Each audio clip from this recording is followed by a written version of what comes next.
เจริญสุขเจริญพรศรัทธาญาติโยมสาธุชนพุทธบริษัททั้งหลาย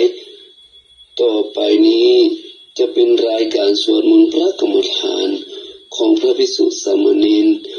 วัดพระบรมธาตุดอยสุเทพราชวรวิหารทางคลื่นสถานีวิทยุพุทธศาสนาและจริยธรรม FM 96.0 เมกะเฮิรตซ์อุปถัมภ์รายการโดยประธานมูลนิธิพระบรมธาตุดอยสุเทพโดยพระเดชพระคุณท่านเจ้าคุณหลวงพ่อพระธรรมเสนาบดีหลวงพ่อรองเจ้าคณะภาค7เชียงใหม่ลำพูนแม่ฮ่องสอนเจ้าอาวาสวัดพระบรมธาตุดอยสุเทพขอเชิญศรัทธาสาธุชนทั้งหลายร่วมรับฟังและร่วมกันสวดมนต์พระกรรมฐานไปพร้อมๆกันณบัดนี้นะโมตัสสะภะคะวะโตอะระหะโตสัมมาสัมพุทธัสสะนะโมตัสสะภะคะวะโตอะระหะโตสัมมาสัมพุทธัสสะนะโมตัสสะภะคะวะโตอะระหะโตสัมมาสัมพุทธัสสะพุทธังสารนังกัจฉามิธัมมังสารนังกัจฉามิสังฆังสารนังกัจฉามิทุติยัมปิพุทธังสารนังกัจฉามิทุติยัมปิธัมมังสารนังกัจฉามิทุติยัมปิสังฆังสารนังกัจฉามิตติยัมปิพุทธังสารนังกัจฉามิตติยัมปิธัมมังสารนังกัจฉามิตติยัมปิสังฆังสารนังกัจฉามินะโมพุทธายะนะโมธัมมายะนะโมสังฆายะอัปปมาโนพุทโธอัปปมาโนธัมโมอัปปมาโนสังโฆพุทโธเมนะโตธัมโมเมนะโตสังโฆเมนะโตกัมมัฏฐานะเมนะตังกัมมัฏฐานะกายตาจาริโยเมนะโตอะหังคันเตพุทธานุสติกัมมัฏฐานังยะจามิพุทธานุสติกัมมัฏฐานังเตคามิปันเตปันติปิติอุปาจาระสมาธิญาจามิ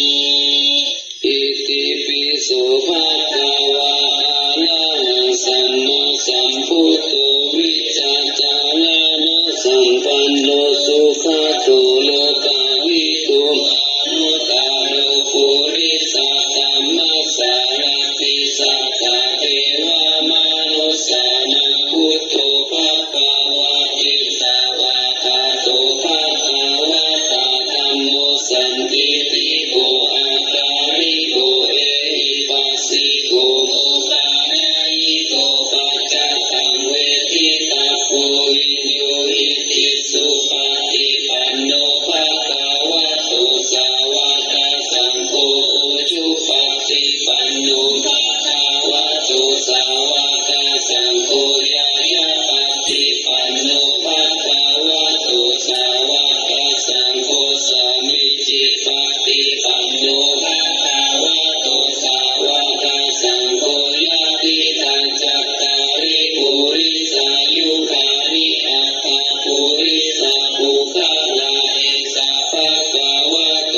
สาวกสังโฆอาหุนายโยปาหุนายโยทักขินายโยอัญชาลิการานิโยอนุตตรังปุญญเกตังโลกัสสาติสัพพะปะปัสสะอาการะนังกุศลสุขสัมปทัสสะจิตตาปาริโยทาปานังเอตังพุทธานัสสะทานังวัจจิปานามันตะโพธิปิกานิพานาปารานังวัฏันติพุทธานาหิตาปัสสิโตปารุปา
เปกาลาวิสามาอาทิศีลาสิกขาสมาทาเนอภิจิตาสิกขาสมาทาเนอภิปัญญาสิกขาสมาทาเนอัปปามาเตนะสัมปะเตสมาธิเอวันนิโนสิกิตา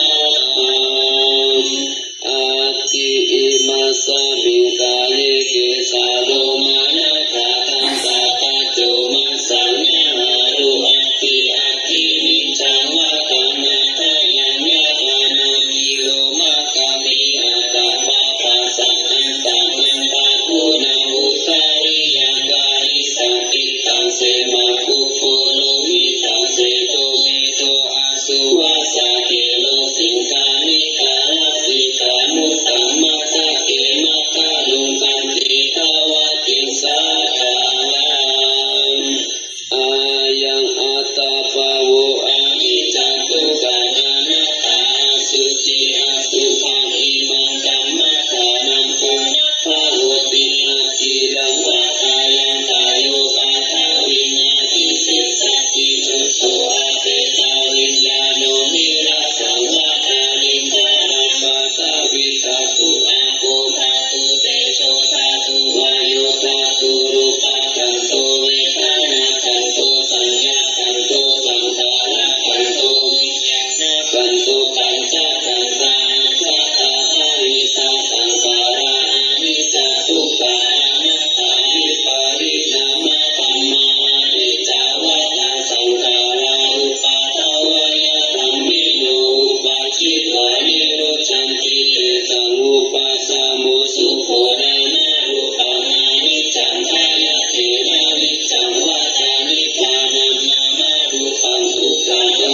ยะเทนะสุขังวัฏานิพพานังนามารูปังอนัตตาสารกะเทนะสารังวัฏานิพพานังนามารูปังอนิจจังนามารูปังทุกขังนามารูปังอนัตตานิจจังวัฏานิพพานังสุขังวัฏานิพพานังสารังวัฏานิพพานังนิพพานังปารามังสุขังกา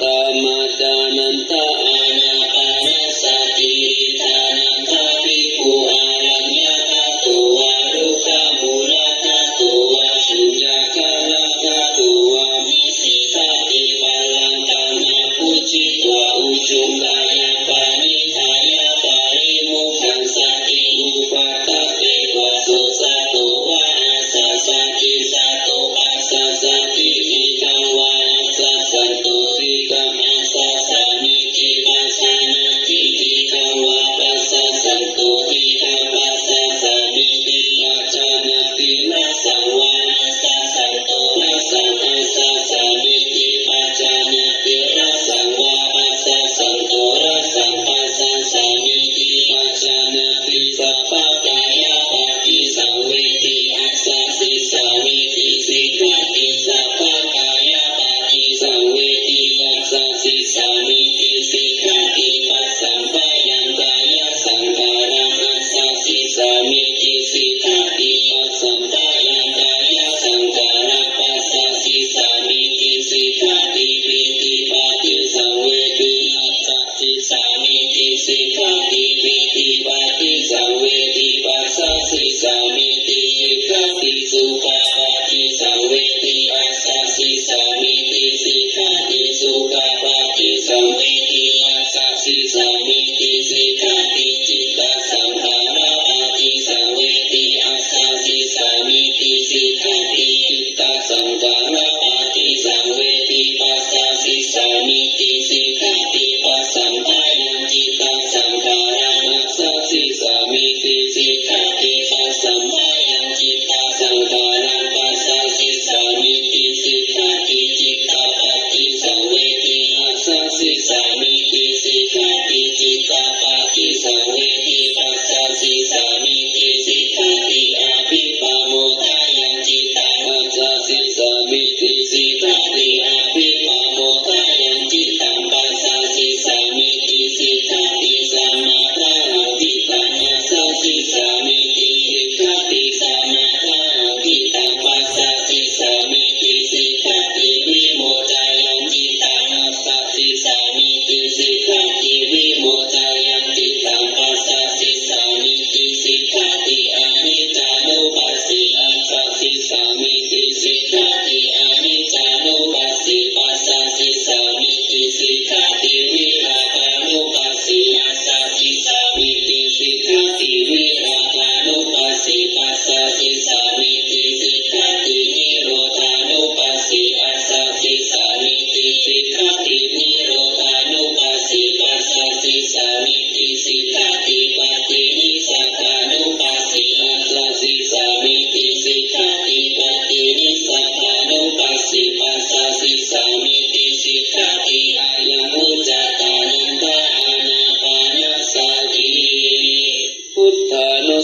ติเมตัญจาสุขังมารณสัจจิธรรมจัตุรารักขาภิกขุภาวยศิลวานันตาวิทานาคุณังพุทธโตนุสารังมุนิภาวยาพุติมาภิกขุพุทธานุสัจจิมาติโตสาวาสานิกิเลเสโสเอกุสัพเพนิชาติยะอาหุสุสุทัสสันตโนภูชานัญจสัทธาระโหสัพพะกาลกะเตธัมเมสัพเพสัมมาสายังมุนิสัพพะกาเลนะปุจิตวะเอกุสัพพัญญุตังทัตโตวิปัสสนาทิวิสังหิสีลาภิจารเนมิจสุสามิเตสัมปันโนภะคะนาเปหินะยะปุสามะคะโตสุขันธานังนะโมภาวะจานุจัสโสติวิทัสสะปิโลกัสสะยะตานิราวะเสสะโตอเนเกหิปุโรเกหิสัพพะสัตตุตโมอะมุอะเนเกหิอุปาเยหินาราตามิฆาเมหิยะเอกุสัพพะสัโลกัสสะสัพพะอัตตานุสัสสะโกภัตตายะอิสาริยตินะคุณานะปะละโมนิติปัญญายะสัสสะภะธัมเมสุการุณาสัพพะสันตุสุอัตตานะปะละตานะสัพพิตาคุณาเจติตายายะปะละมิจิตวะปัญญายะตานะมุตตาริอุตตาริสัพพะธัมเมสุตายายันเยจะอุตตาริปิสามานุปิตาวะสารุปะกายโยอาจินทายโยอันสารณายายันเยธัมมะกายตถาวะตติพุทธานุสัจจิภาวะนาโยโคอนันทภิกขุวะภิกขุณีวะอุปาสโกวะอุปาสิกาวะธัมมานุธัมมะปฏิปันโนมานุธัมมจาริสุทัตถะทัตถะสังฆโลติการุการุติมานิติปุเชติปารามายะปุชายะปฏิปฏิปุชายะตัสสะนาภินานันทะเอวะนินุสิกิตาพันติโยโคอานันทมายะธัมมุตตะวินัยโยจัตเตสิโตปัญญโตโสโวมามัจจายนะสัทธาอันทะตานิโอปิกาเวอามันตายามิโอปิกาเวอุตตายาวายะธัมมัสสังขาราธรรมเทนะสัมปะเทธาติสาตินาสติวิมานานังอนุปัญจิตวะสัพพะพุทธานังอนุปัญจิตวะสัพพะธัมมานังอนุปัญจิตวะสัพพะสังฆานังอนุปัญจิตวะจิตตังมุนิตังวาตังสุมุตตังอามิตาธัมมังสุตินักขุปัฏฐานานามิวิรังวาตังสานานังนิโสกาโลโกนิพาโยภาวยะสัทธารังสัทธารังอันตุวินิตานายาวันตมาวันตมามานะปัสสะเนนะตานะตายโยมานะเสนะสันนะมังสันนะมาริสังยุตสาวปิมายะปินะมุนิตาโสมิเตตุสายันจิโนมุนินตัพพุตตามังโมหังนังตะโพธิสิปัญจาจังสานังสัมมาลังสิปิโสสังฆานิกุมังจิโนพุทโธพุทธาติสัจจานิพุทโธสัพพัญญุตังปัตโตพุทโธสัตเตปะโพเตติพุทธังวันทาวันทามิสิลัสสา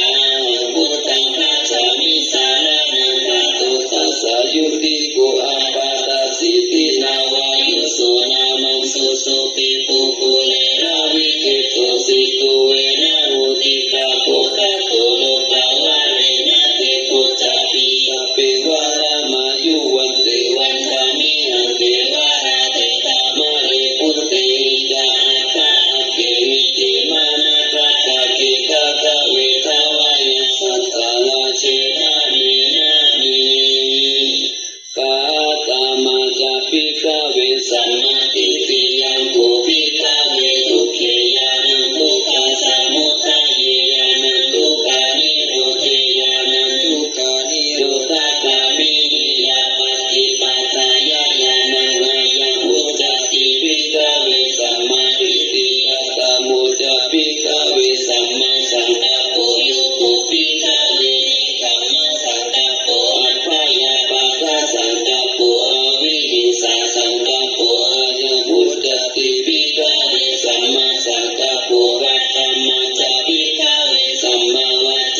ปัญชาวิหารติวิตากาวิจารานังอุปาสมาจัตตังสัพพสัตตานันติตาสุเอกุติภาวันอวิตกังอวิจาราสมาธิจันติติสุขังรุติยาจานะอุปสัมปัญชาวิหารติปิติยาจาวิราคาอุเปขาโคจาวิหารติสัตโตจัสสัพปัญชาโนสุขังจักกายนะปฏิสังเวทิติยัน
ตุธัมมานังวิจายุตถาวิริยัมปิติปัสสติโกสังฆาจัตตาตาปาริสัมมาทุปิกขาโกสังฆาคติติสัพพะทาสินามุนีนาสัมมาทัตตาภาวิตาภาหุริกาตาสังวาตันติอาภิญญายานิปานายาจาปุติยาอิตินะสัจจวาเชนะสุทิเตหุนตุสัพพะทาเอกัสสมิสัมมาเยนะโตโมคคัลลานันจัตตัสสะปังคิลานิทุกิติติสวะอุสังคิสัตตาเทสาลิเตจาตังอาภินันติตวารุคามุจิสุตังคานิเตนะสัจจวาเชนะสุทิเตหุนตุสัพพะทาเอกาตาธัมมาราชาภิกขิรัญเยนะภิกขิริโตจุนทัตเตรินะสัญเยวะปานาเปตวานะสัทธารังสัมมุเตตวะจาอาปาตาตัมหังวุฒาสิทานะโส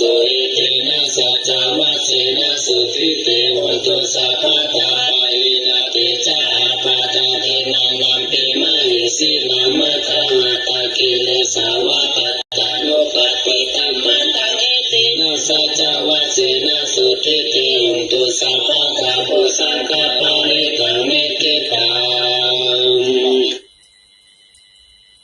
สัพพะโรกาวินิมุตตุสัพพะสันตาภาวะติโตสัพพะเวรามติกันโตนิพุตโตนานุภาวะสัพพิติโยวิวัตตุสัพพะโลกวินาศตุมาเตภาวะวันตาลายโยสุขิติกายุโกภาวะอภิวาทานาสิริสานิจักขุตตะปัจจายิโนจัตตารโอธัมมาวัฏันติอายุวันโนสุขังภาลังศรัทธาญาติโยมสาธุชนท่านผู้ฟังทั้งหลายต่อไปจะเป็นการแผ่เมตตาเนื้อสัพเพสัตตาสัตว์ทั้งหลายที่เป็นเพื่อนทุกข์เกิดแก่เจ็บตายด้วยกันทั้งหมดทั้งสิ้นเวลาพ้นทุกข์จงเป็นสุขเถิดอย่าได้มีเวรซึ่งกันและกันเลย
ด้วยแผ่บุญแผ่กุศลหยาดน้ำแบบฉบับพื้นเมืองเนื้ออิทังเมมาตาปิตุนังโหตุสุขิตาโหตุมาตาปิตโรขอส่วนบุญนี้จงสำเร็จแก่มารดาบิดาของข้าพเจ้าขอให้มารดาบิดาของข้าพเจ้าจงมีความสุขอิทังเมยาตินังโหตุสุขิตาโหตุยาตะโยขอส่วนบุญนี้สำเร็จแก่ญาติทั้งหลายข้าพเจ้าขอให้ญาติทั้งหลายข้าพเจ้าจงมีความสุขอิทังเมผู้รูปัชฌายาจริยานังโหตุสุขิตาโหตุผู้รูปัชฌายาจริยาขอส่วนบุญนี้สำเร็จแก่ครูประชาอาจารย์ของข้าพเจ้าขอให้ครูประชาอาจารย์ของข้าพเจ้าจงมีความสุขอิทังสัพพะเทวตานังโหตุสุขิตาโหตุสัพเพเทวาขอส่วนบุญนี้จงสำเร็จแก่เทวดาทั้งหลายทั้งปวงขอให้เทวดาทั้งหลายทั้งปวงจงมีความสุขอิทังสัพพะเปตานังโหตุสุขิตาโหตุสัพเพเปตาขอส่วนบุญนี้สำเร็จแก่เปรตทั้งหลายทั้งปวงขอให้เปรตทั้งหลายทั้งปวงจงมีความสุขอิทังสัพพะเวรีนังโหตุสุขิตาโหตุสัพเพเวรีขอส่วนบุญนี้สำเร็จแก่เจ้ากรรมนายเวรทั้งหลายทั้งปวงขอให้เจ้ากรรมนายเวรทั้งหลายทั้งปวงจงมีควา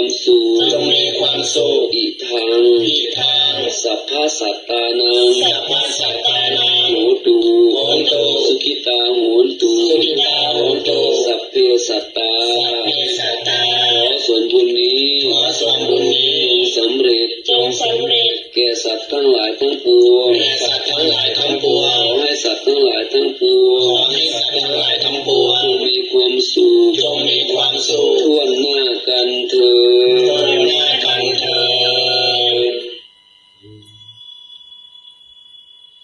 ยังกินจิกุสาลังกัตตาปังกามาสัพเพหิกาเตหิกาตังปุญญังโนอนุโมทันตุสุนันตุโหตุเยเตวะมัสสานิกาเนอธิกาตาอิกายุกะสัตตาโหตุสัพเพสัตตาสุขิยัตตานัมปาริหารันตุมาตาปิตาสุขิตาโหตุทุกขบามุญญันตุสัพเพยัตตาสุขิตาโหตุทุกขบามุญญันตุสัพเพอายัตตาสุขิตาโหตุทุกขบามุญญันตุสัพเพติสาสัพเพยัตตาสัพเพเปตาสุขิตาโหตุทุกขบามุญญันตุสัพเพยัตตาสุขิตาโหตุทุกขบามุญญันตุสัพเพเทวาสุขิตาโหตุ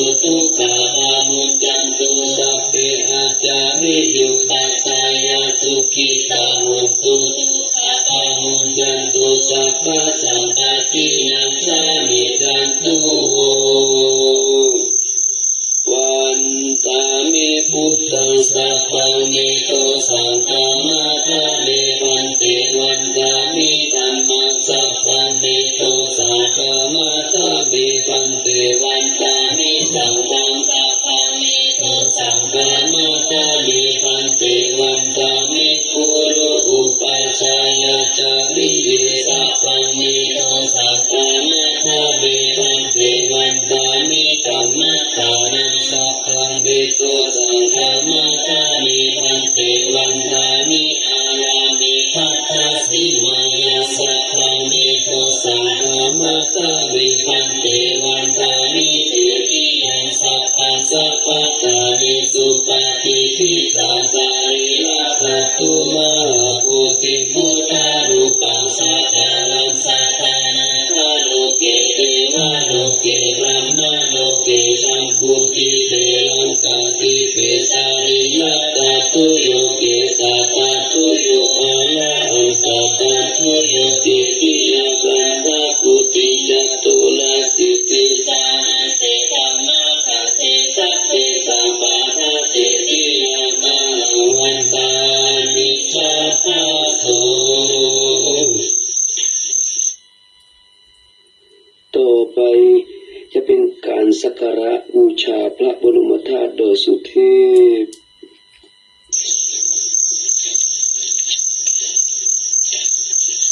นะโมตัสสะภะคะวะโตอะระหะโตสัมมาสัมพุทธัสสะ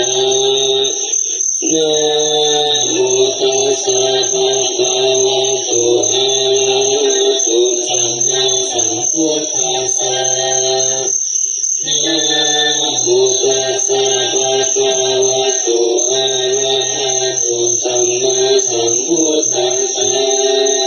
สุวรรณเจติยังเกสาวามาตารุงคังวาลัญญาธาตุสุเทวานามังคังนาราเทเวหิสัพพะปุสิตังอาหังวันทามิสัพพะตาปัญญาวาอัตตานิเกวะจันทิมาอิวะทารายาอิตาตาตาเยสัสนานิยานิเกติโมฆะปัตตมาวารังอาปายานิวาลานังอาหังสัทธโสปานังอาตมังอุปัชฌาอาหะเกตวาปัฏฐาจิวารังยังยังชาตังสังฆามัจเจพุทธัสสะ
จุ่มแล้ว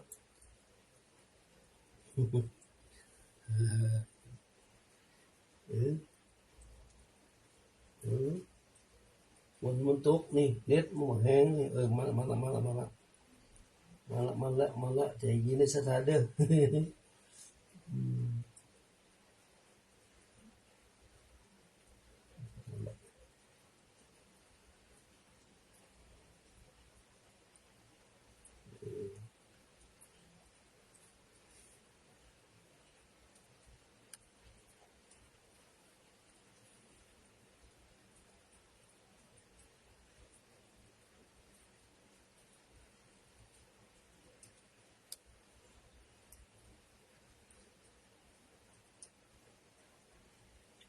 ได้แล้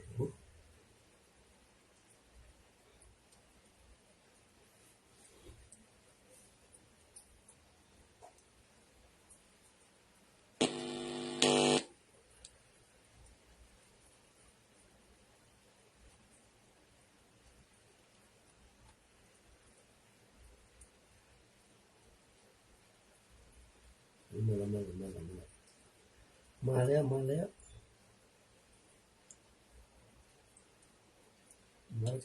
ะสักครู่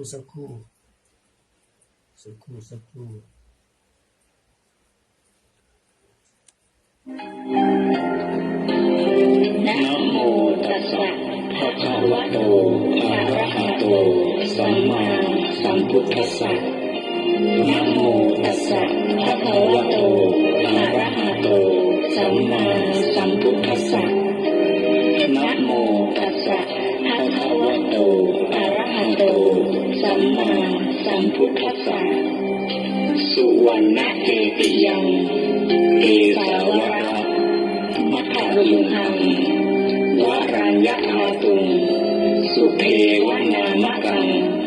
ละระเทเวหิสัพพะปูชิตังอะหังวันทามิสัพพะทาปัญญาวาอัสมิงเยวะสันติมาอีวัฏาระยังวิตตะตะเยสาสนะนิยามิเอติโมฆะปัตมะวรังอัปปายะนิวารณังอรหัง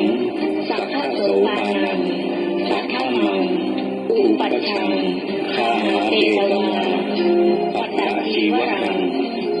ยังชาตังสังฆมัคเขพุทธา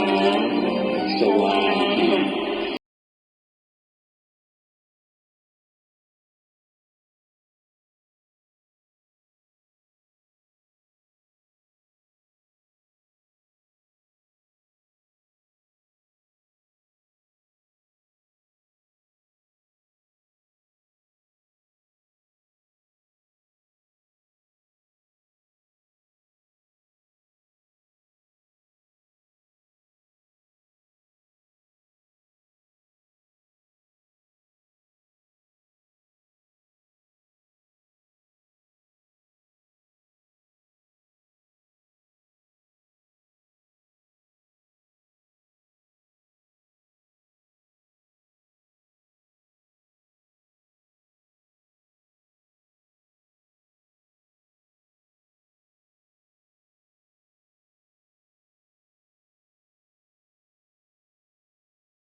าติคำพันธ์ขอเชิญชวนพุทธศาสนิกชน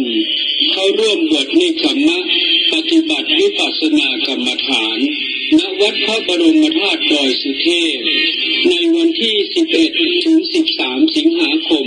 เป็นระยะเวลา 2 วัน 2 คืนเพื่อน้อมถวายเป็นพระราชกุศล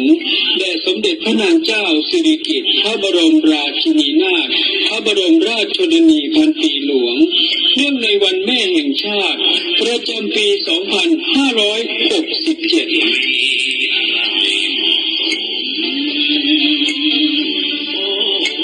อย่าลืมเข้าร่วมบวชเนกขัมมะ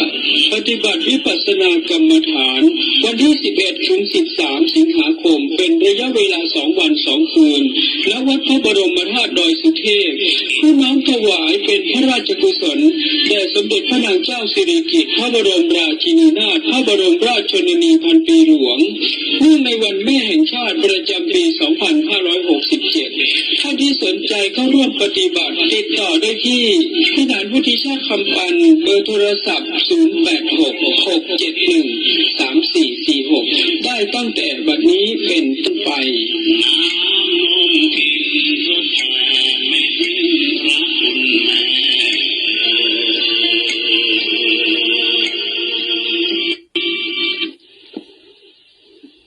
เรื่องเก่าๆที่ผ่านมามันก็คืออดีตแต่เก็บมาคิดมาใส่ใจเนี่ยอย่างหนาถ้าเป็นเรื่องที่ดีๆก็ยังบอกว่าเรื่องชั่วช้าอย่าเอามาใส่ใจเลยคนเฮานี้มีบางเตื้อเคยพลาดพลั้งจงระวังต่อนี้ไปอย่าเมินเฉยอู้แต่ดีทำแต่ดีให้คุ้นเคยอย่าไปละเลยทำความดีทุกวี่ทุกวันขอกราบถวายความเคารพแด่พระเดชพระคุณท่านเจ้าคุณพ่อพระมหาเถระนุเถระพระเจ้าคณะพระสังฆาธิการพระอธิการทุกๆองค์ทุกๆรูปขอเจริญพรนมัสการผอ.สถานี FM 96.0 เมกะเฮิรตซ์ข้อครูวันลบนามวงพลมและคณะกรรมการสถานีวิว FM 96.0 เมกะเฮิรตซ์ทุกๆคนทุกท่านและพระภิกษุสามเณรทุกรูปขอเจริญพรศรัทธาญาติโยมสาธุชนทั้งหลายที่รับฟังทางไลฟ์สดก็ดีทางสถานี FM 96ก็ดีวันนี้ก็ได้กลับมาพบมาปะกันมาภาพเหมือนเดิมเนาะพบกันในค่ำคืนวันที่อย่างนี้วันที่จำได้วันที่31เนาะวันที่31สิ้นเดือนพอดีพรุ่งนี้ก็วันที่1สิงหาเดือนแม่เดือนแม่แห่งชาติเนาะสถาญาติโยมก็อย่าสถาญาติโยมได้ฟังสปอร์ตโฆษณาของการปฏิบัติธรรมพวกเขาไม่ขาวมาดอยสุเทพวันที่11ถึงวันที่13เนอะ2 วัน 2 คืน2 วัน 2 คืนมาปฏิบัติธรรมด้วยกันเนาะสถาญาติโยมอย่าลืมเนอะติดต่อได้ที่เป็นหางสากำปาน086ไม่ก็086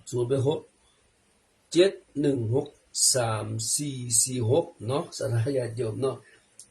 3446เด้ออย่าลืมอย่าพลาดอย่าละโอกาสอันดีอันงามเนาะทำบุญทำกุศลไป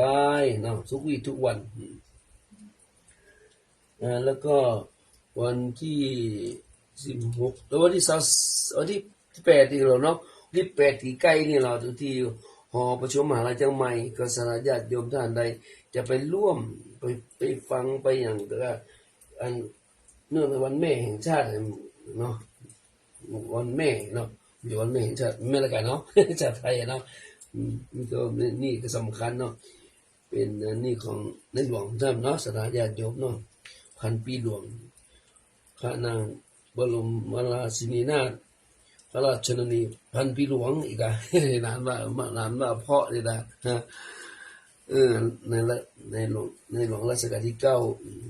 เดี๋ยวพระองค์ท่านก็อายุตั้งแต่เก๋แต่สมัยเดิมเนาะ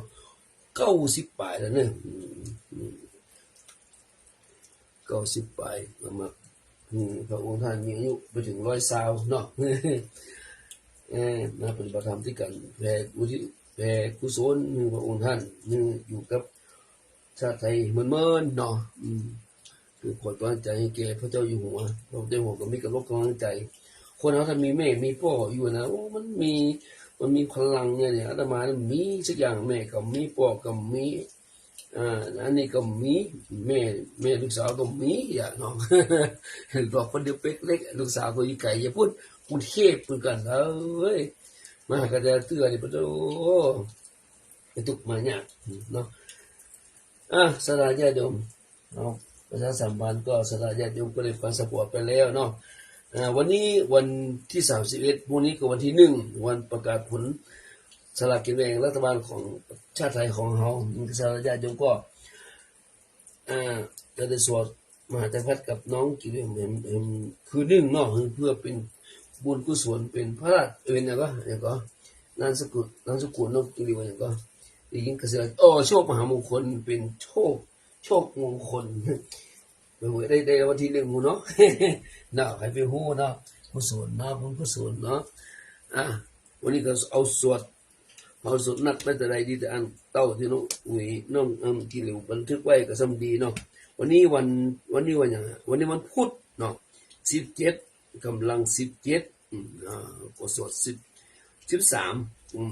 ก็ละ4หรือ5เนี่ยนะประมาณเนี่ยเนาะต่อไปกับพระเนี่ยกับสติปัฏฐานสวดมหาจักรพรรดิกับน้องกิ่งหลิว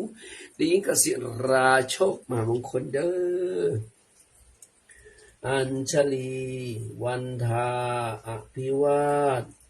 อัญชลีวันทาอภิวาทอัญชลีวันทาอภิวาทอัญชลีวันทาอัญชลีต่อไปเป็นกราบสติปัฏฐานมือไว้นาขานั่งหนอน้ำที่มาที่มือขวาพลิกหนอขึ้นหนอถูกหนอมือซ้ายพลิกหนอขึ้นหนอถูกหนอถูกหนอขึ้นหนอถูกหนอถูกหนอขึ้นหนอลงหนอถูกหนอก้มหนอมือขวาลงหนอถูกหนอคว่ำหนอมือซ้ายลงหนอถูกหนอคว่ำหนอก้มหนอถูกหนอเงยหนอมือขวาพลิกหนอขึ้นหนอ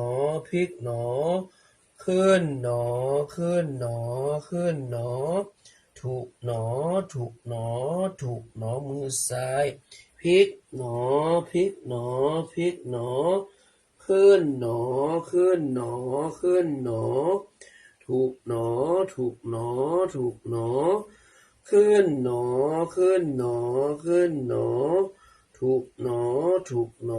ถูกหนอลงหนอถูกหนอต่อไปเก็บมือขวาลงนะขานะลงหนอถูกหนอคว่ำหนอมือซ้ายลงหนอถูกหนอคว่ำหนอนั่งหนอเอาแล้วเนาะกราบสติปัฏฐานจุลงไปต่อไปจวนสถาญาติโยมสาธุชนทั้งหลายร่วมกันสวดมหาจักรพรรดิกับน้องกิ่งหลิวเด็กหญิงกสิราโชคมหามงคลนะ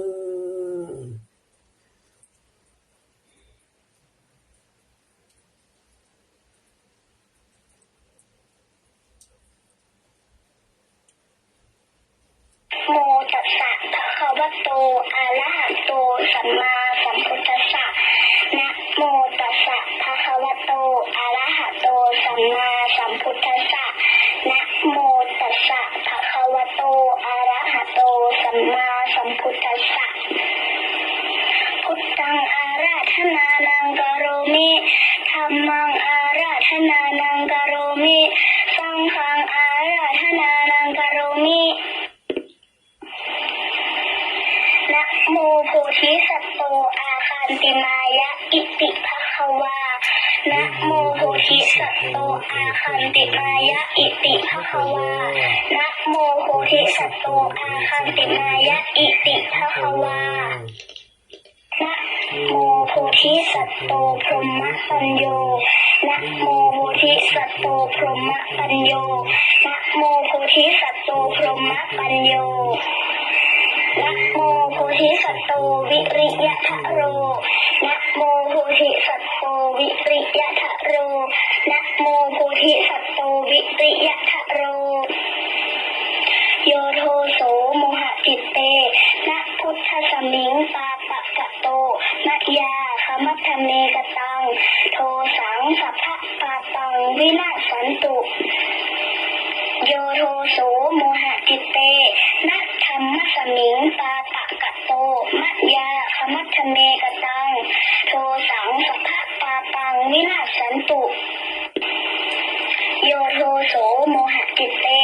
นะสังฆสมิงปาปะกะโตมะยาคมัทธเมกตังโทสังสัพพะปาปังวินาศสันตุนะโมตัสสะภะคะวะโตอะระหะโตสัมมาสัมพุทธัสสะนะโมตัสสะภะคะวะโตอะระหะโตสัมมาสัมพุทธัสสะนะโมตัสสะภะคะวะโตอะระหะโตสัมมาสัมพุทธัสสะนะโมพุทธายะพระพุทธไตรรัตนญาณมะนีนพรัตน์ศีสหัสสะสุธรรมาพุทโธธัมโมสังโฆยะถาพุทโมนะพุทธบูชาธรรมบูชาสังฆบูชา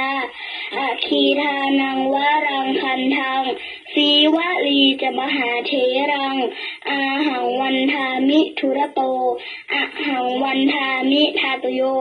อะหังวันทามิสัพพโสพุทธธรรมสังฆบูเชมินะโมพุทธายะพระพุทธไตรรัตนญาณมะนีนพรัตน์ศีสหัสสะสุธรรมาพุทโธธัมโมสังโฆยะถาพุทโมนะ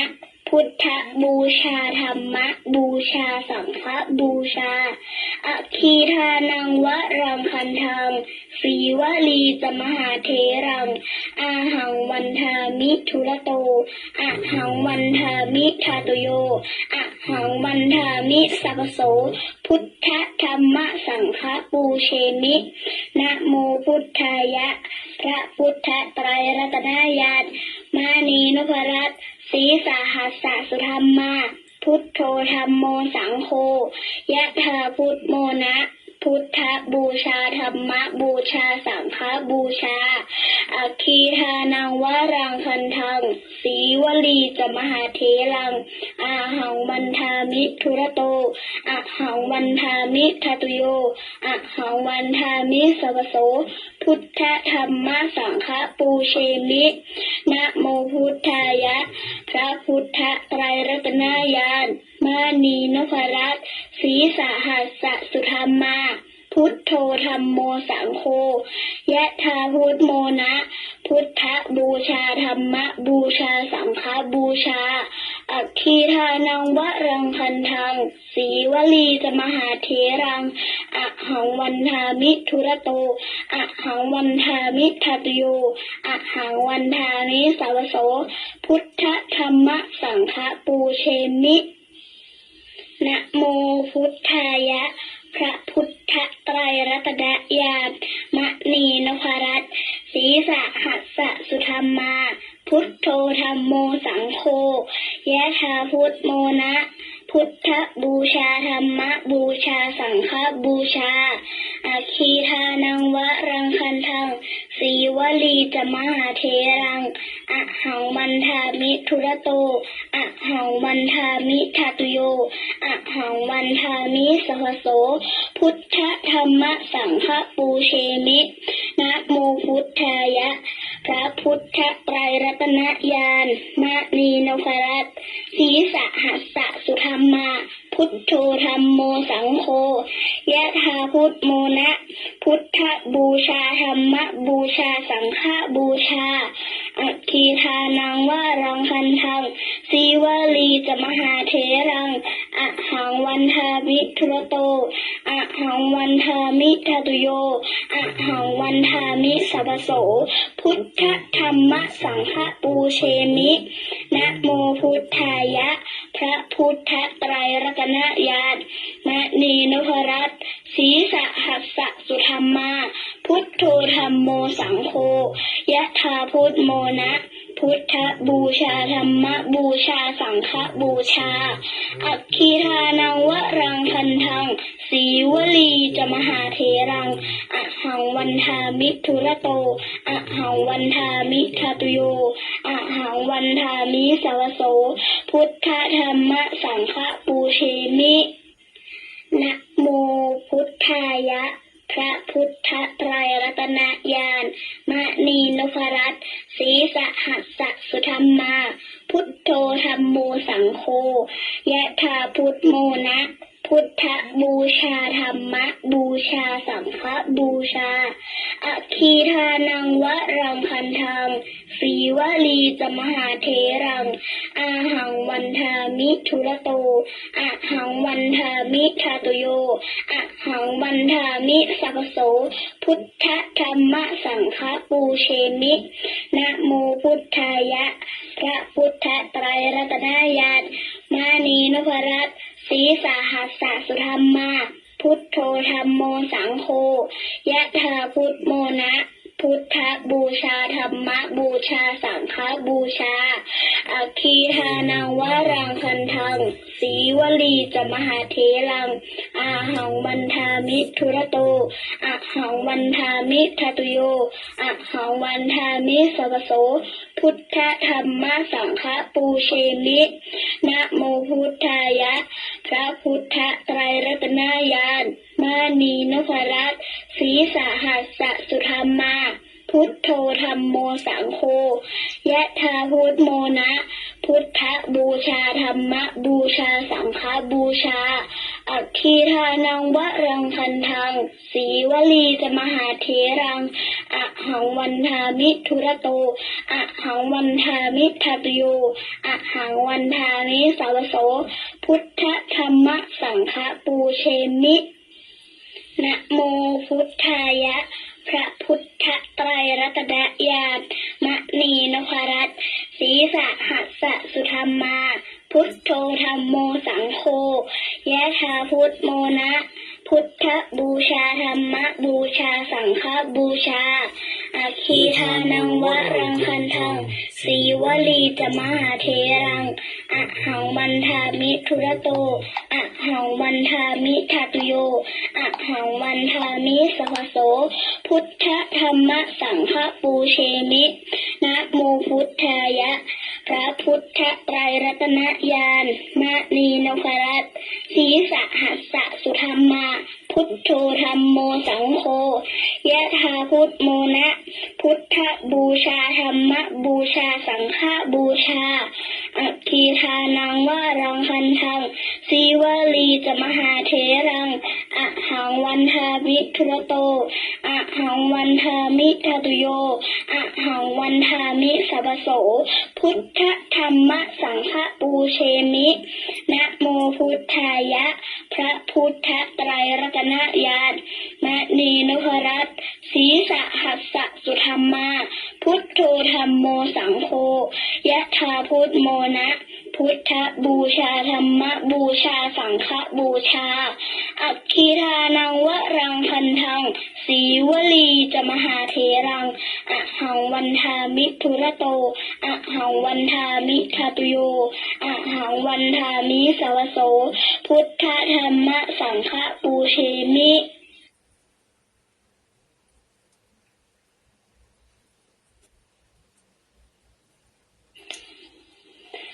เพพุทธาสัพเพธัมมาสัพเพสังฆาพระรัตตตาปัจเจกานันจะยังพลังอรหันตานันจะเตเชนารักขังพันธามิสัพพโสสัพเพพุทธาสัพเพธัมมาสัพเพสังฆาพระรัตตตาปัจเจกานันจะยังพลังอรหันตานันจะเตเชนารักขังพันธามิสัพพโสสัพเพพุทธาสัพเพธัมมาสัพเพสังฆาพระรัตตตาปัจเจกานันจะยังพลังอรหันตานันจะเตเชนารักขังพันธามิสัพพโสสัพเพพุทธาสัพเพธัมมาสัพเพสังฆาพระรัตตตาปัจเจกานันจะยังพลังอรหันตานันจะเตเชนารักขังพันธามิสัพพโสสัพเพพุทธาสัพเพธัมมาสัพเพสังฆาพระรัตตตาปัจเจกานันจะยังพลังอรหันตานันจะเตเชนารักขังพันธามิสัพพโสพุทธังอธิฐามิธัมมังอธิฐามิสังฆังอธิฐามิศรัทธาญาติโยมอธิษฐานไว้ก่อนเนาะสวดกับน้องพี่ไป13จบด้วยกันเพราะวันนี้เวลามันมีเหลือนักเนาะโอ้ศรัทธาญาติโยมพอดีกำหนดการมาแล้วเนอะโอ้พอดีอันเลขานุการรองคณะจังหวัดเขตหรือเลขานุการของพระเดชพระคุณหลวงพ่อพระธรรมเสนาบดีเจ้าอาวาสวัดพระธาตุเสด็จเพื่อนได้ส่งมาตั้งหลายกลุ่มเดี๋ยวมาจะอ่านสระญาติโยมได้ฟังเนอะเดี๋ยวรายการเวลามีนะก็23อยู่เนาะนี่กำหนดการ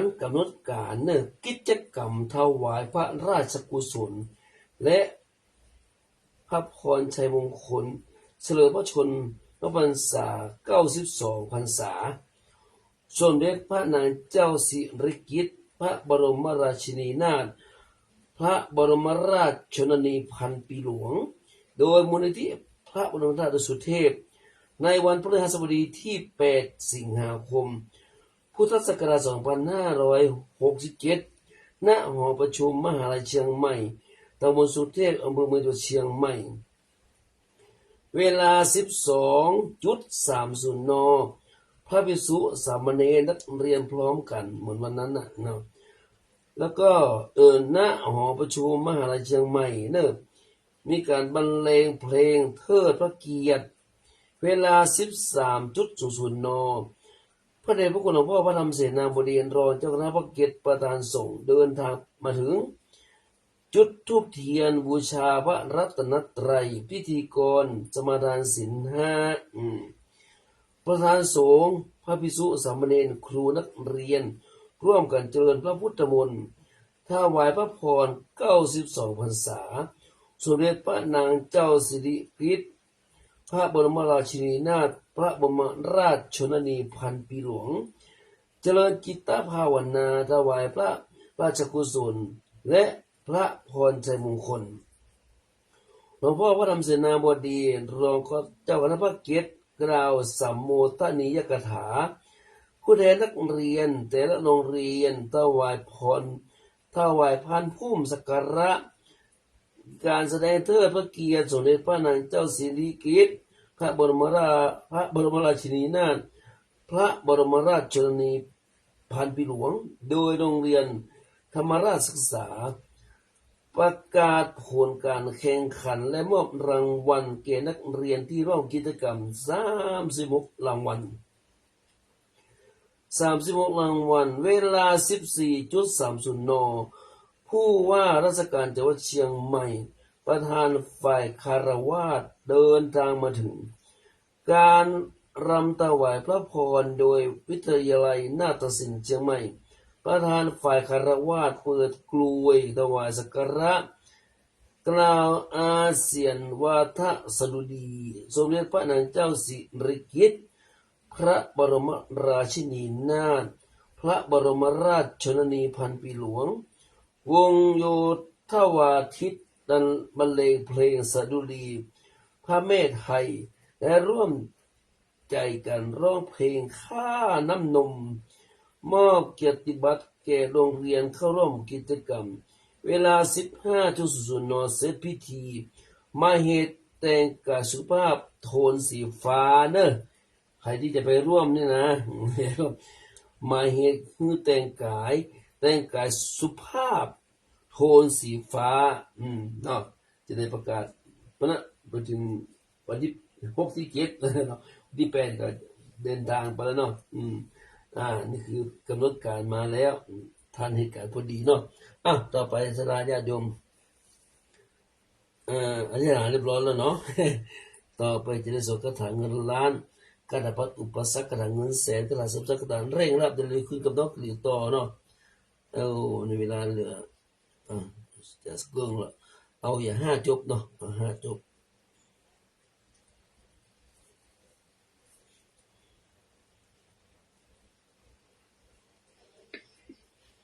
นะโมตัสสะภะคะวะโตอะระหะโตสัมมาสัมพุทธัสสะนะโมตัสสะภะคะวะโตอะระหะโตสัมมาสัมพุทธัสสะนะโมตัสสะภะคะวะโตอะระหะโตสัมมาสัมพุทธัสสะสัมปจิตฉามินาสังสิโมพรหมาจะมหาเทวาสัพเพยะขาปารายันติพรหมาจะมหาเทวาลาภาภวันตุเมมหาปุญโยมหาลาโภภวันตุเมนิเตภาหุหติพุทธมะอะอุนะโมพุทธายะวิระทะโยวิระโคนายังวิระหิงสาวิระทาสีวิระทาสาวิระอิทิโยพุทธัสสะมณีมามะพุทธัสสะสวาโหมสัพปจิฉามิเพลงพาหารือสัมปจิตฉามินาสังสิโมพรหมาจะมหาเทวาสัพเพยะขาปารายันติพรหมาจะมหาเทวาอภิลาภาภวันตุเมมหาปุญโยมหาลาโภภวันตุเมมิเตภาหุหติพุทธมะอะอุนะโมพุทธายะวิรัตโยวิระโคนายังวิระหิงสาวิระทาสีวิระทาสาวิระอิทิโยพุทธัสสะมานีมามะพุทธัสสะสวาหมสัพปติฉามิเพลงพาหารือสัมปจิตฉามินาสังสิโมพรหมาจะมหาเทวาสัพเพยะขาปารายันติพรหมาจะมหาเทวาลาภาภวันตุเมมหาปุญโยมหาลาโภภวันตุเมนิเตภาหุหติพุทธมะอะอุนะโมพุทธายะวิระทะโยวิระโคนายังวิระหิงสาวิระทาสีวิระทาสาวิระอิทิโยพุทธัสสะมณีมามะพุทธัสสะสวาโหมสัพปจิฉามิเพลงพาหารือสัมปจิตฉามินาสังสิโมพรหมาจะมหาเทวาสัพเพยะขาปารายันติพรหมาจะมหาเทวาอภิลาภาภวันตุเมมหาปุญโยมหาลาโภภวันตุเมนิเตภาหุหติพุทธมะอะอุนะโมพุทธายะวิรัตโยวิระโคนายังวิระหิงสาวิระทาสีวิระทาสาวิระอิทิโยพุทธัสสะมานีมามะพุทธัสสะสวาหมสัพปติฉามิเพลงพาหารือสัมปจิตฉามินาสังสิโมพรหมาจะมหาเทวาสัพเพยะขาปารายันติพรหมาจะมหาเทวาลาภาภวันตุเมมหาปุญโยมหาลาโภภวันตุเมนิเตภาหุหติพุทธมะอะอุนะโมพุทธายะวิระทะโยวิระโคนายังวิระหิงสาวิระทาสีวิระทาสาวิระอิทิโยพุทธัสสะมณีมามะพุทธัสสะสวาโหมสัพปจิฉามิเพ เพลงเพลงพาพาหาหารือรือสัมปจิตฉามินาสังสิโมพรหมมาจะมหาเทวาสัพเพยะขาปารายันติพรหมมาจะมหาเทวาอภิลาภาภวันตุเมมหาปุญโยมหาลาโภภวันตุเมนิเตภาหุงหาติพุทธมะอะอุนะโมพุทธายะวิรัตโยวิระโคนายังวิระหิงสาวิระทาสีวิระทาสาวิระอิทิโยพุทธัสสะมานีมามะพุทธัสสะสวาหมสัมปติฉามิเพ่งเพลงพาพาหาหารือรือสัมปจิตฉามินาสังสิโมพรหมมาจะมหาเทวาสัพเพยะขาปารายันติพรหมมาจะมหาเทวาลาภาภวันตุเมมหาปุญโยมหาลาโภภวันตุเมนิเตภาหุหติพุทธมะอะอุนะโมพุทธายะวิระทะโยวิระโคนายังวิระหิงสาวิระทาสีวิระทาสาวิระอิทิโยพุทธัสสะมณีมามะพุทธัสสะสวาหมสัพปจิตฉามิเพลงเพลงพาพาหาหารือแล้วเนาะจบต่อไปจะได้สวดพุทธคุณธรรมคุณสังฆคุณเอาเนาะกินอยู่ต่อเนี่ยเนาะจะได้เว้ยหน่อย1 นาทีไปบ่ได้เนาะอิติปิโสภะคะวาอะระหังสัมมาสัมพุทโธวิชชาจารณะสัมปันโนสุขโตโลกาวิทูอนุตตโรปุริสธรรมสารถิสัทธาเทวมนุสสานังพุทโธภะคะวติสวาคาโตภะคะวตาธัมโมสันทิฏฐิโกอากาลิโกเอหิปัสสิโกโอปนายิโกปัจจัตตังเวทิตโพวินโยเหติสุปฏิปันโนภะคะวะโตสาวกสังโฆอุชุปฏิปันโนภะคะวะโตสาวกสังโฆยายะปฏิปันโนภะคะวะโตสาวกสังโฆสามีจิปฏิปันโนภะคะวะโตสาวกสังโฆยะทิทังจัตตาริปุริสายุคานิอัตถปุริสปุคละเอสะภะคะวะโตสาวกสังโฆอาหุนโยปาหุนโยทักขินโยอันเคริการณิโยอนุตตรังปุญญเขตังโลกัสสาติแล้วเนาะสวดรัตนสูตรโดยเนาะรัตนสูตรรัตนสูตรเป็นพระสูตรที่พระพุทธเจ้าทรงมอบให้พระอานนท์นำสวดเพื่อโปรดชาวเมืองเวสาลีให้รอดพ้นจากโรคระบาดความอดอยากและพยันตรายทั้งปวงที่รุมเร้าเมืองแห่งนี้และเพื่อยังให้ชาวเมืองทั้งหลายได้มีดวงตาเห็นธรรมนะโมตัสสะภะคะวะโตอะระหะโตสัมมาสัมพุทธัสสะนะโมตัสสะภะคะวะโตอะระหะโตสัมมาสัมพุท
นะเนาะสลายญาติโยม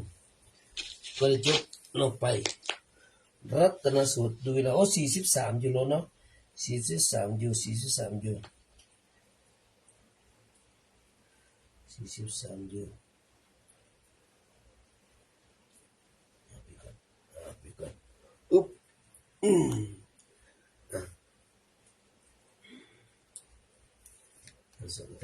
สลายโควิดไม่ใกล้ตัวเนาะมีคนเป็นกันอยู่เนาะสลายอยู่นะ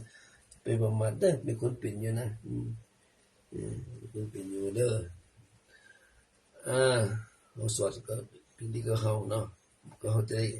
ห่างไกลมันจะไม่ได้มาใกล้เฮาต่อไปตั้งนะโมสามจบนะโมตัสสะภะคะวะโตอะระหะโตสัมมาสัมพุทธัสสะนะโมตัสสะภะคะวะโตอะระหะโตสัมมาสัมพุทธัสสะนะโมตัสสะภะคะวะโตอะระหะโต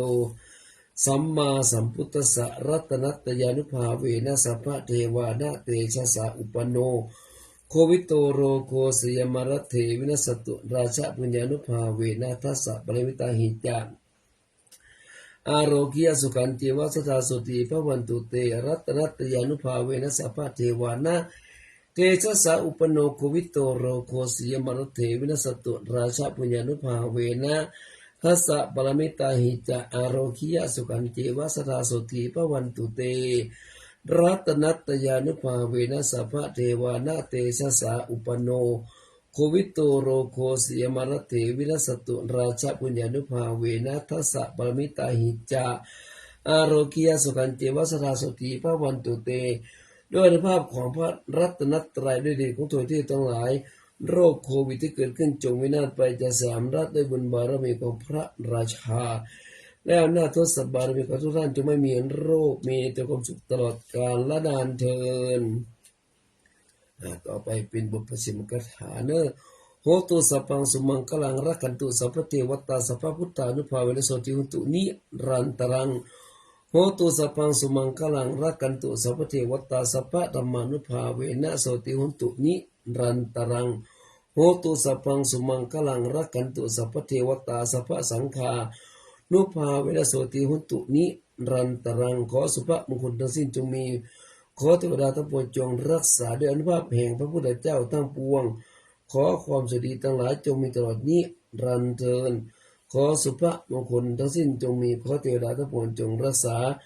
ด้วยอนุภาพแห่งพระธรรมทั้งปวงขอความสุขดีทั้งหลายจงมีตลอดนิรันดร์เทินขอสุภมงคลทั้งสิ้นจงมีขอเทวดาทั้งปวงจงรักษาด้วยอนุภาพแห่งพระสงฆ์ทั้งปวงขอความสุขดีทั้งหลายจงมีตลอดนิรันดร์เทินแล้วเนาะจบลงไปนะ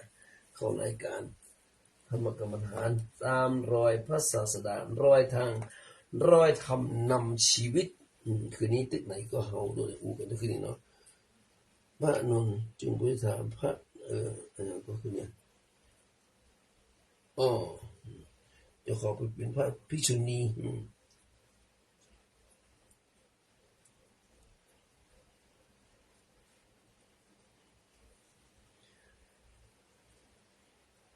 พระนางประชาบดีเอานี้เลยเนาะพระอานนท์ได้หันพระอานนท์ได้หันจึงออกไปถามพระนางประชาวดีได้ความว่าอยากจะบรรพชาแต่พระพุทธเจ้าบอกโปรดอุสาติตามมาจนเวสาลีเพื่อขอบรรพชาตามความปรารถนาคือที่นี่กันเนาะพระอานนท์ขอยับยั้งอยู่สักครู่สักจำล่ำนะรักเมื่อสักจำล่ำสักครู่ท่านจะไปทูลขอแต่พระพุทธองค์คุณพระองค์พระอานนท์เข้าไปกราบทูลพระพุทธองค์เพื่อทรงและขออนุญาตให้หญิงบรรพชาถึง3 ครั้ง 3 เตื้อพระพุทธองค์ห้ามเหียบ่ทรงอนุญาตพระอานนท์จึงถามว่าหญิงได้บรรพชาในศาสนาอาจตามมือแจ้งซึ่งมรรคผลนิพพานก็ได้นะครับพระเจ้าข้า พระพุทธองค์อาจทำให้แจ้งได้พระอานนท์ถ้าจะอ่านถ้ากระนั้นควรอนุญาตนะพระเจ้าค่ะ เดี๋ยวทรงอนุญาตอนุเคราะห์แก่พระนางเหตุได้บำรุงเลี้ยงพระองค์มาแต่น้อยจนใหญ่พระพุทธเจ้าอานนท์ถ้าโคตรมีรับประพฤติในโคลุกรรม8ได้โคตมีนี่นะรับโคลุกรรม8ข้อใดก็จะอนุญาตให้บวชเป็นภิกษุณีโคลุกรรม8ก็คือ1โคลุกรรม8อย่างมีข้อมีข้อที่1ภิกษุณีถึงแม้จะบวชได้100 ปีต้องไหว้ภิกษุหรือไหว้ตุเจ้าแม้บวชวันเดียวข้อที่2ภิกษุณีอย่าได้อยู่จำพรรษาในอาวาสที่มีภิกษุข้อที่3ภิกษุณีพึงปรารถนาทำ2ประการคือถามอุโบสถกรรมและไปรับโอวาทแต่สำนักภิกษุสงฆ์ทุกกึ่งเดือนข้อที่4ภิกษุณีเข้าพรรษาแล้วถึงออกพรรษาจงปวารณาในที่อันพร้อมโดยอุปโตสงฆ์ข้อที่5ข้อแม่นัก8ข้อที่5ภิกษุณีต้องอาบัติสังฆาทิเศษภิกษุณีต้องอาบัติสังฆาทิเศษไปอยู่บริกรรมวาดพึงประพฤติตั้งปักขมานัตในสำนักอุปโตสงฆ์คืออยู่มานัตถึงครึ่งเดือนข้อที่6ภิกษุณีในสำนักอุปโตสงฆ์ที่สูงนะพึงสมาทานซึ่งปฏิบัติในธรรม6ข้อก็คือจากปาณาติบาตถึงวิกาลโภชนาบ่ฮือล่วงเหี่ยและศึกษาวัดปฏิบัติต่างๆวัดสถานข้อที่7ภิกษุณีต้องบวชดาบริพาทภิกษุแต่ว่าจะได้การห้ามด่าทุเจ้านะภิกษุณีสงฆ์ ห้ามด่าห้ามบริพาททุเจ้าข้อที่8ภิกษุณีตั้งแต่วันบวชพึงสดับโอวาท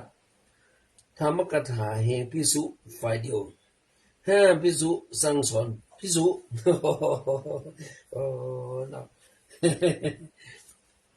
ห้ามภิกษุณีสั่งสอนทุเจ้าสั่งสอนได้แต่ห้ามภิกษุณีสอนทุเจ้าภิกษุณีบวชมา100 ปีต้องมากราบไหว้ทุเจ้าบวชวันเดียวเป็นคลุกรรม8ประการภิกษุณี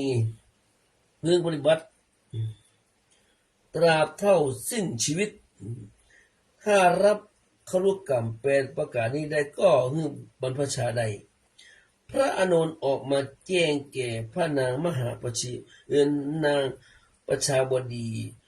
พระนางมีความยินดีและยอมรับปฏิบัติคลุกรรม8ประการพระพุทธเจ้าประทานบรรพชาแก่พระนางและนางอื่นๆแห่ง500เป็นการเกิดภิกษุณีคืนครั้งแรกในโลกณศาลาในป่าใกล้เมืองเวสาลีในพรรษาที่5ของพระพุทธเจ้าออกพรรษาแล้วพระพุทธเจ้าเสด็จโดยภิกษุ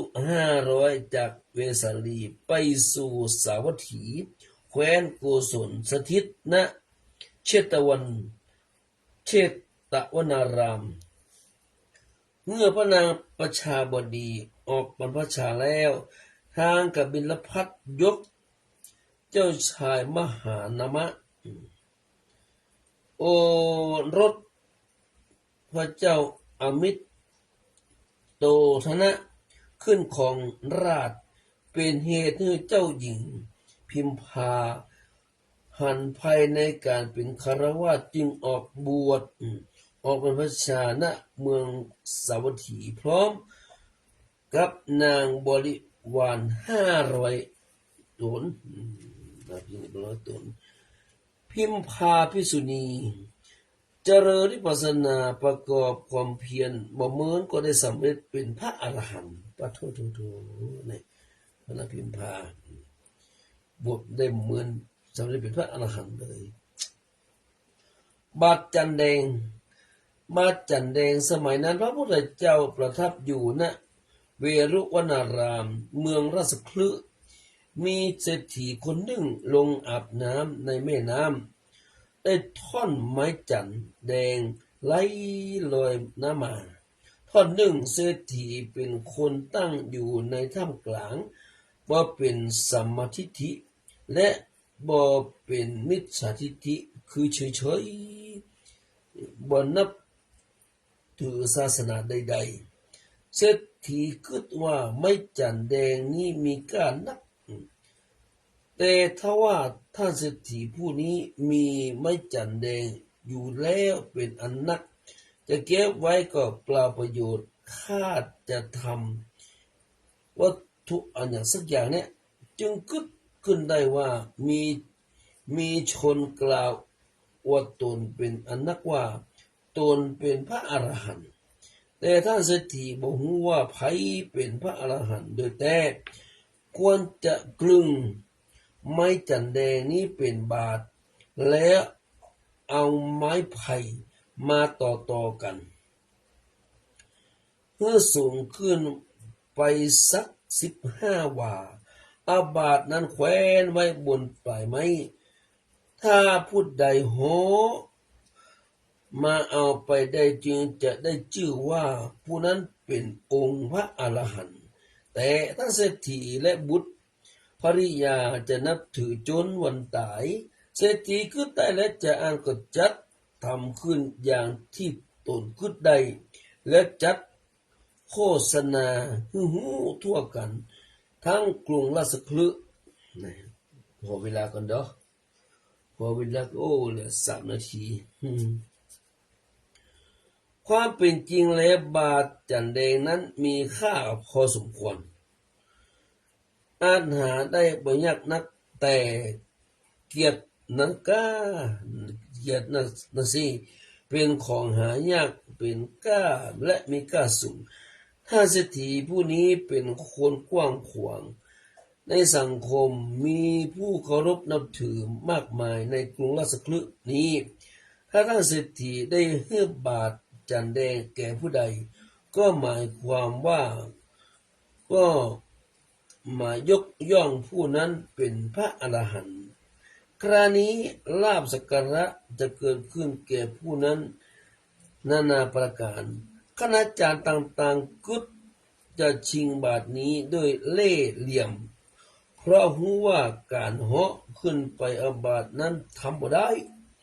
นอกจากพระอรหันต์ผู้สำเร็จการสมาธิโดยวายโกสินในฌานสมาบัติและจึงเหาะได้ท่านนั้นมีครู6 คณะมีปูระณะกัสสปะเป็นต้นมาว่ากับท่านเศรษฐีว่าบาทนี้สมควรแก่เฮาท่านจงให้เฮาเตอะเศรษฐีบ่ฮึยืนคำเพื่อทำตามที่ได้ประกาศเอาไว้ท่านถึงวันคำรบที่6นิโครนนักบุตร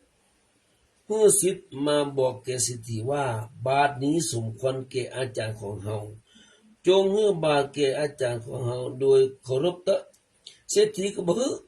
กล่าวยืนคำเดียวใครจะเป็นใหญ่มาจากไหนกันจ้างเตอะบ่ฮึต้องเหาะขึ้นได้อย่างเดียวเหาะมาได้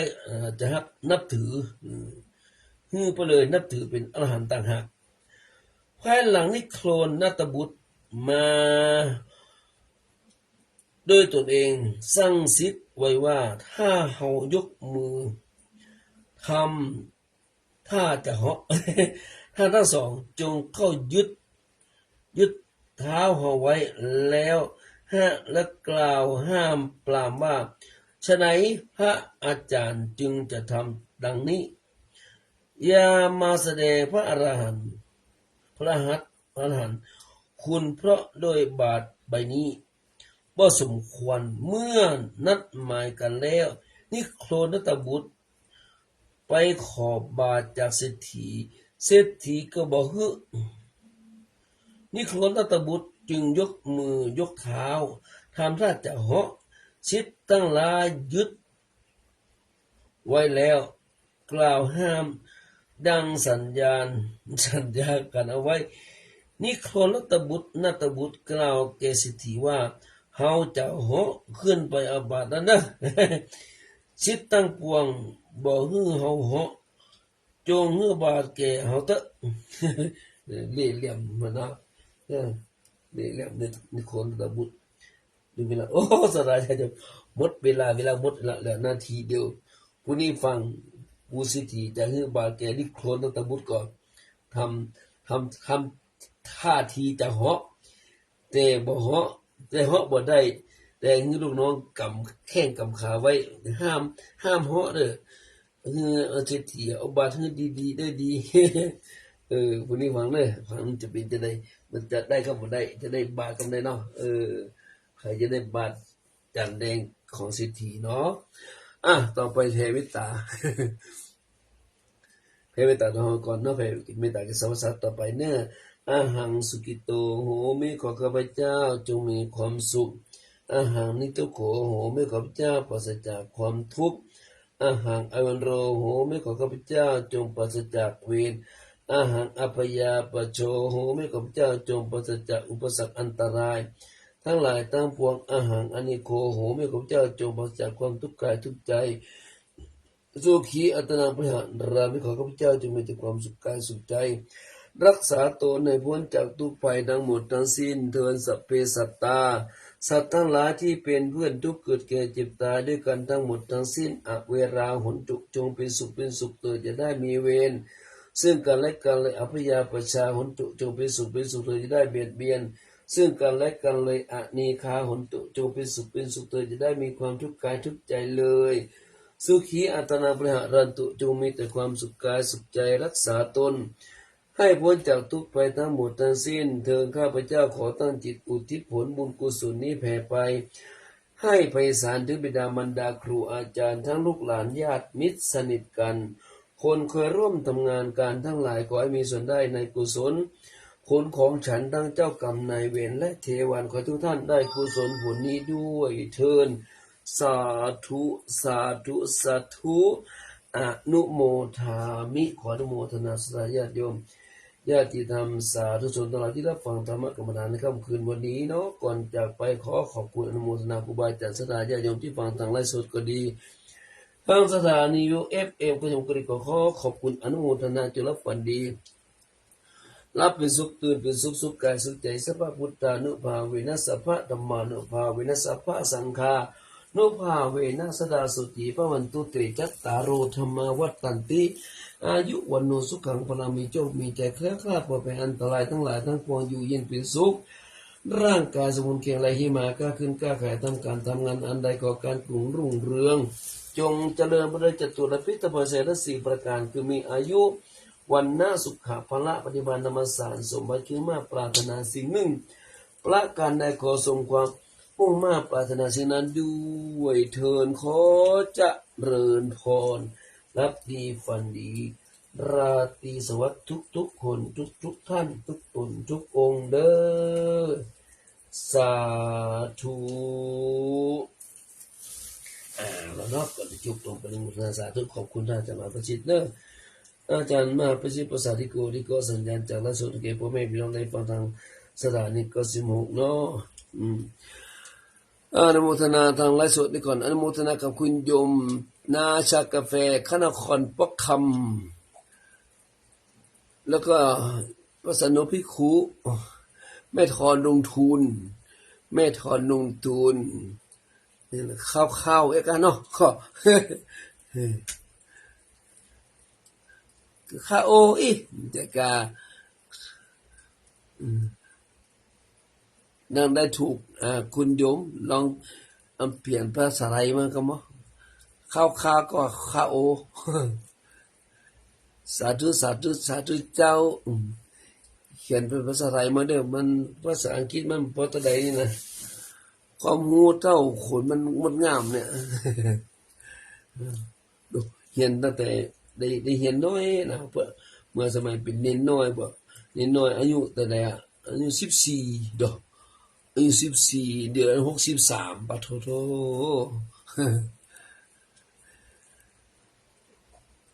สามเมธลงทุนอัญชลิกรรมกิติสาธุสัตตุเจ้าปุปันหนึ่งปุปันสองปุปันสามปุปันสี่เมธลงทุนแม่ทอนลงทุนโอนสุปินจันทวงศ์สาธุสัตตุเจ้าสุปินจันทวงศ์มาเด้อวันที่11 12 13นี่เนอะวันนี้ก็มาสักคำเนาะแล้วน่าสนใจอยู่บ่มีใครแล้วเนาะโมทนาสาธุเด้อรับดีฝันดีรับของฝัน1 0,000ถึง1 0,000มหากายมึงเงินแสนเงินล้านเด้ออายุอนุสุขังพลัง